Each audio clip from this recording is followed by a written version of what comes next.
నమస్తే అన్న, అందరికీ నమస్కారం. కువైట్లో బంగారం చూసుకుంటే కానీ రికార్డు స్థాయిలో చరిత్రలో ఎన్నడూ లేని విధంగా దూసుకుపోతూ ఉందన్నమాట. వివరాల్లోకి వెళితే గత వారం బంగారం ధరలు బాగా పెరిగి ఔన్సుకు $5,100 పెరిగి $5,107 వద్ద స్థిరపడ్డాయని చెప్పేసి ప్రపంచ మార్కెట్ అనిశ్చితి పెరిగిన నేపథ్యంలో రోజువారీ లాభాలు 1.5% పైగా నమోదయ్యాయన్నమాట.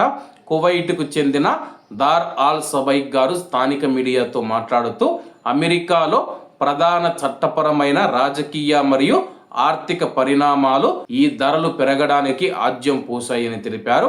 వాటిలో ప్రధానమైనది జాతీయ అత్యవసర చట్టం కింద అధ్యక్షుడు డొనాల్డ్ ట్రంప్ విధించిన పరస్పర సుంకాలను రద్దు చేస్తూ అమెరికా సుప్రీంకోర్టు ఇచ్చిన తీర్పు ప్రారంభంలో మార్కెట్లు మెరుగైన రిస్కెప్టిషన్ను చూపించాయని చెప్పేసి ట్రంప్ జాతీయ భద్రతకు సంబంధించిన సుంకాలతో పాటు కొత్త 10% తారీఫ్లను ప్రవేశపెట్టే ప్రణాళికను సూచించిన తర్వాత బంగారం ధరలు మళ్ళీ పెరిగాయని చెప్పేసి ప్రస్తుతం కువైట్లో మనం చూసుకుంటే కానీ 24 క్యారెట్ల 10 గ్రాముల తులం బంగారం ధర మనం చూసుకుంటే కానీ 510 దినార్లుగా ఉందని చెప్పేసి, అలాగే దానికి సర్వీస్ ఛార్జీలు అవి కలుపుకుంటే కానీ 520 530 దినార్లకు వెళుతూ ఉంది.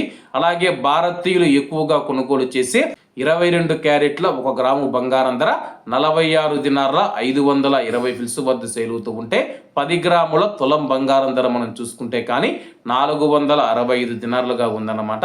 అంటే దానికి సర్వీస్ ఛార్జీలు కలుపుకుంటే కానీ 470 లేదా 480 దినార్ల తులం బంగారం ఉంటుందని చెప్పేసి, అంటే కువైట్లో ఉన్న ప్రవాసులు కానీ సామాన్య ప్రజలు కానీ బంగారం కొనే పరిస్థితి లేకుండా పోతూ ఉంది. ఈ మధ్య కాలంలో మీరు ఎవరైనా బంగారం కొని ఉంటే కామెంట్ రూపంలో దాని ధర ఎంతని చెప్పేసి తప్పకుండా తెలియజేయండి.